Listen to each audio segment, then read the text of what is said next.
If we look at these characters here, they have what looks like cloth physics, but they have no real cloth physics. This is all driven by just their control rig in real time. And today, let's take a look at how I set that up and how you can do it for yourself. To get started, before you even get into the engine, you want to make sure that you have a skeleton that has these chains set up that you're going to use for the quote-unquote cloth physics. Unlike normal cloth physics, where the mesh itself just deforms based on physics, we're going to be kind of simulating cloth physics by making these bone chains wiggle around in response to any type of movement.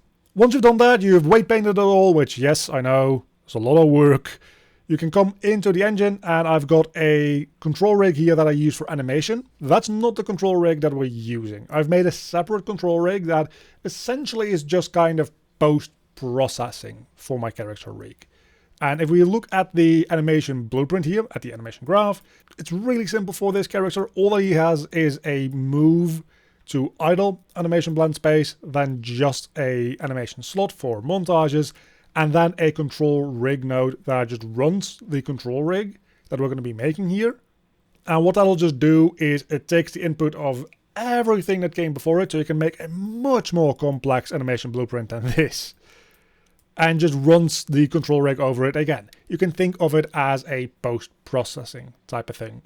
Matter of fact, you could turn this into a dedicated post-processing animation blueprint if you wanted to.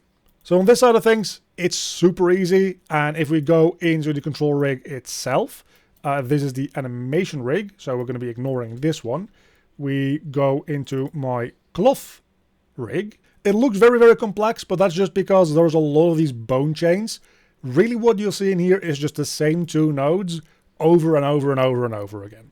Every single one of these is one of these cloth lag nodes, which, yes, you won't have that. That's a function that I made in this, but we're going to look at how to make that in a second.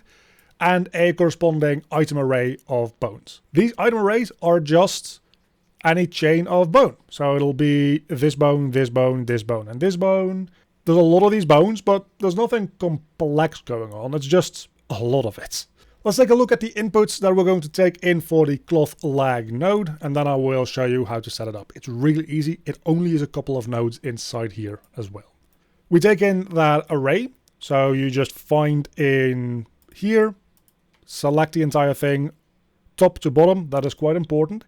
You drag that in, create an item array. You make sure that you have bone number 1, 2, 3. And in my case, I did export this with leaf bones, because otherwise the bones are going to just be this and this and this as singular points in space. It's not going to have an extra bone or an extra point in space for all the way down here. And while that does technically work, it looks a little bit less good because it's going to be using this as a reference point of what the physics should be targeting instead of using this. So when exporting this, if you go to File, Export, let's say as an FBX, you just want to make sure that in the armature section here, you have add leaf bones still to true. That way in Unreal, it will have these leaf bone points at the end of all the chains as well. Then the next part is, well, a leaf bone input, where you just take that leaf bone, the very last thing in the chain of bones that you have, and you need to give in that it is a bone and the name of that bone. You can just browse to it here, and then press this button here, and it will just fill it in for you. Initially, I've tried making it just take the final entry in this array. Control rig doesn't really easily let you do that, so just manually give it in. If you can figure out a convenient way to just make it take the last thing from the item array, you could do with this leaf bone thing just not being an input at all. Then it has a weight, that just is how strong does the effect work. A draw debug, which will, well, draw a debug little cube here. And I'll show you in a moment how that functions, because this actually shows you the underlying mechanics of how this whole cloth physics setup works. And then a spring force, which I mistyped as sprint force, which is more or less the same as the weight. This is just a 0 to 1 value of how strong the influence of all the physics is. This is how strong the physics itself is. It's a small difference. There are two different values that on the surface appear to do the same thing, but there is a small nuance between the two of them. And you just give all those things in for every single bone chain in your skeleton that you want to do this cloth physics thing on. That makes it look very complicated, but I swear all of these nodes are just those same two things over and over and over again. With that understanding, we can now double click on this node and open up the function for it. It looks very messy, and that's just because my blueprint here is very messy. But this also, as you can see, only has a couple of nodes. We first go into a sequence node where we set up the draw box for the debugging. This doesn't physically do anything. This doesn't offer any functionality. All that this does is allow us to draw this debug box over here. We just make a vector that's going to be the size of the box. We take the output from this spring interpolate. We'll come back to this in a moment because this is the only real functionality that this whole function has anyway. It's just all about inputting it to the spring interpolate and then taking it out again, and that's all that we really do. This output goes into an adding node with that vector and a subtracting node with that vector, and that just gets you a debug box at whatever position you're working with here.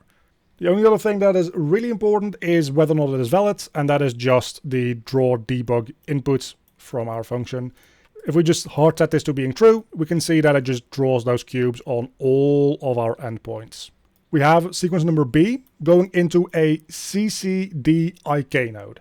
This is just a type of IK, like a lot of different IK versions that you have in Unreal Engine. And all that this does is it takes a bone chain and it just bends it to try to reach towards a given in rotation and location. Again, effectively what IK always does. This is IK that is pretty good for things like tentacles and the like, but also for doing this cloth physics stuff.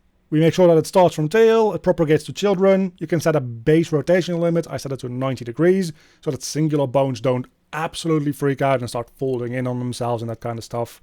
And the only real thing we need to give in is the weight, which we just take in from our function inputs, and then the effector transform, the rotation, translation, and scale. Rotation and scale are super easy. We just take that from the bone that we give in, the leaf bone, that is. So we have our leaf bone input. We just get a transform from that, and both the rotation and the scale go one-to-one just into the CCIK effector transform here. The only thing that we're doing any changes to, any math on whatsoever, is the translation of this transform pin. And even that is remarkably straightforward. We still take it from our bones transform, change the transform from being local, which is to say the position as a number in reference to just this rig, right? The rig has an origin point. How far away from that origin point is this bones transform? That is all that the translation usually does. But because we want this to work as a sort of post-processing layer in real time in the actual gameplay, we need to change that from just being local to this skeleton, to this rig, to just using world space. Just what actual world coordinate does this thing exist at? And we can do that with a simple to-world node. So you just take this translation, to world, and that is all there is to that. That goes into the target of a spring interpolate node. What this is going to do is it's going to make a point that always will try to move toward whatever target we give in. And that is what these little cubes represent. These are the points that the spring interpolate is working with. That's the result that we give out.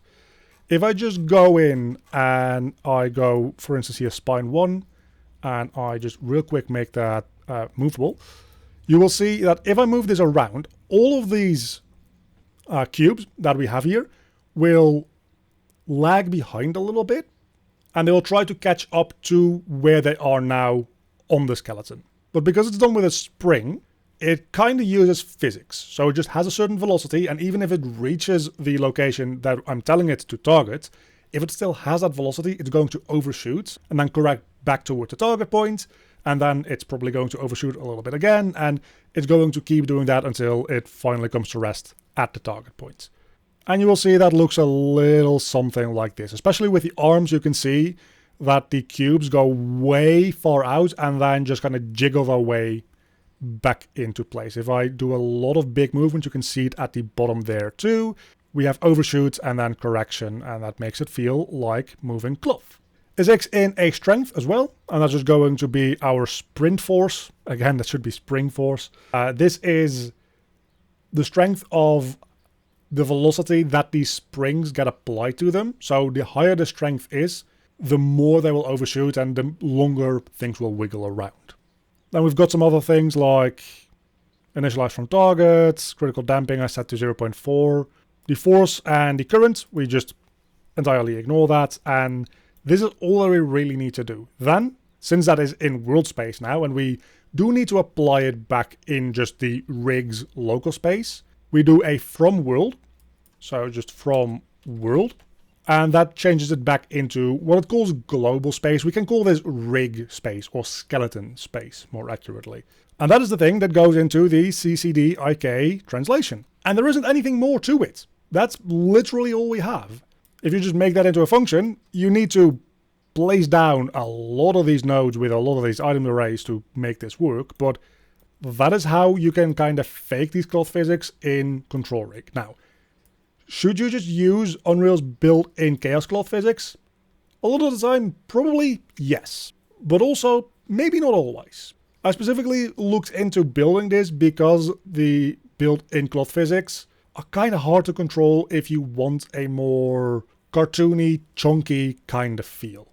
As so many things with Unreal, they are really, really good at replicating semi-realistic looks. And you can definitely stiffen up the cloth and do a lot of tweaking to get Chaos Cloth to behave similarly to this. This is not necessarily a better way to do it than Chaos Cloth.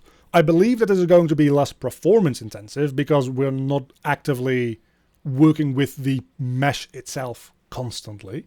We're able to do this entirely through the rigging process, which also gives you a bit more control over how fine you want everything to be based on the skeleton, where you want it, where you don't want it. Of course, in Chaos Cloth, you can also paint that stuff directly onto the mesh. So far be it from me to say that this is going to replace all your cloth physics in your entire game and you're never going to use Chaos Cloth again.